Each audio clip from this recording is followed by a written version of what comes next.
Hey everyone, welcome back to Reading Hack. Today we're unpacking one of the most famous business books ever written, Good to Great by Jim Collins. It's a book about how some companies don't just do well, they become truly great. And it turns out a lot of those lessons aren't just for businesses. You can apply them to your career, your personal life, even at school.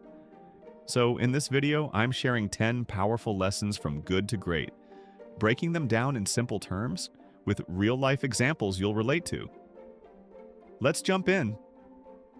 Lesson 1. Greatness is a choice. Collins says companies don't get great by accident.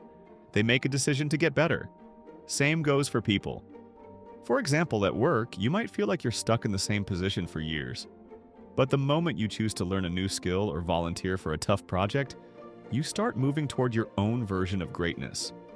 Another example, at home, you could decide you're done with unhealthy habits and start eating better or exercising. That's greatness by choice, not chance. And even in school, a student who's been getting average grades can one day decide, I'm going to aim higher. And from that moment on, everything starts to shift. Lesson 2. Level 5. Leadership. The best leaders are humble but super determined. They don't show off and they put their team first. For example, at work, it's that boss who quietly helps their staff improve, gives credit to the team when things go well, and takes responsibility when things go wrong. At home, it's like that family member who doesn't brag but is always there to help fix problems or lift others up. And at school, it's the classmate who organizes group projects, makes sure everyone participates, and celebrates the team's success, not just their own. Lesson 3. Get the right people on the bus. Before deciding where to go, get the right people on board. In life, it's about choosing the right friends, teammates, and partners. For instance, at work, if you build a team of reliable, hardworking people, you'll go far, no matter what project you tackle. Another example, at home, you might surround yourself with friends who support your goals and encourage you to grow, instead of dragging you down. And in school, being part of a study group with motivated classmates can make a huge difference in how well you do. Lesson 4. Face the brutal facts, but never lose faith.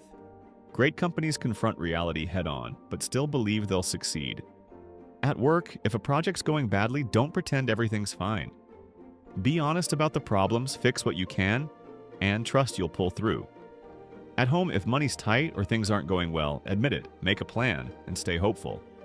And at school, if you're failing a subject, it's better to face the truth, ask for help, and believe you'll improve than to ignore it.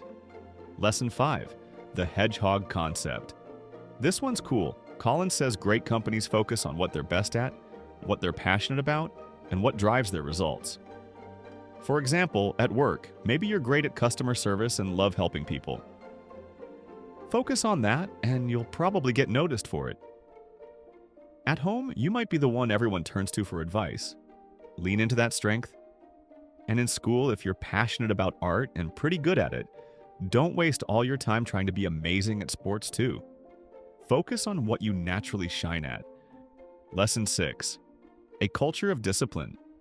Success isn't about talent alone, it's about discipline and sticking to good habits. For example, at work, consistently being on time, prepared, and reliable will get you further than just being gifted. Another example, at home, saving a little money each week takes discipline, but it adds up to financial freedom later. And in school, studying for 20 minutes every night beats cramming for 5 hours before an exam. Lesson 7. Technology is an accelerator, not a solution. Collins warns that tech alone won't save a bad company. Same for people, tools can help, but your attitude and habits matter more.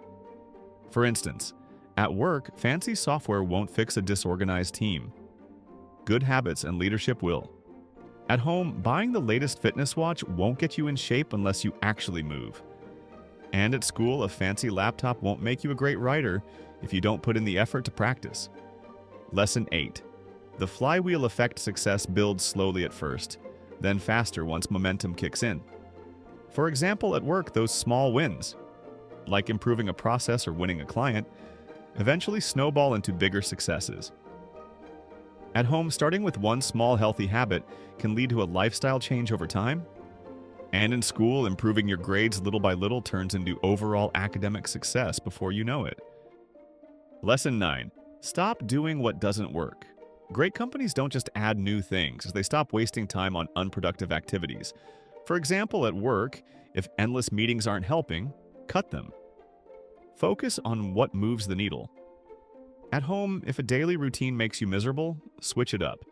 And in school, if your study method isn't working, don't keep repeating it. Try something else. Lesson 10. Greatness is a process, not an event. Becoming great takes time, effort, and patience. It's not a one-time achievement. At work, you won't become a leader overnight. It's built through daily habits and small wins. At home, relationships aren't instantly perfect. They grow through trust and effort. And at school, mastering a subject happens over months, not in a single cram session. And that's it. 10 brilliant lessons from Good to Great by Jim Collins. Whether you're leading a business, managing your life, or trying to level up at school, these lessons apply everywhere. If you found this useful, hit that like button, subscribe to Reading Hack, and drop a comment. Which lesson hit home for you the most? Thanks for watching. And remember, greatness isn't luck, it's a choice. See you in the next video.